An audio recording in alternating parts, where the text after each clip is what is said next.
I am at the George C. Reifel, I think that's the name, George C. Reifel. Um, it's a reserve for animals and birds, and you can probably hear some of the birds. There are so many of them, and I'm really, really glad that we have preserves like this that help keep nature alive while the rest of the world seems to be trying to murder her.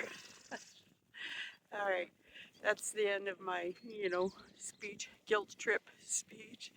But anyway, it's beautiful here. I'm just going to do a quick little span, and I hope like heck I'm not getting raindrops on my lens. But I've been here a few times, sometimes with other people, sometimes alone.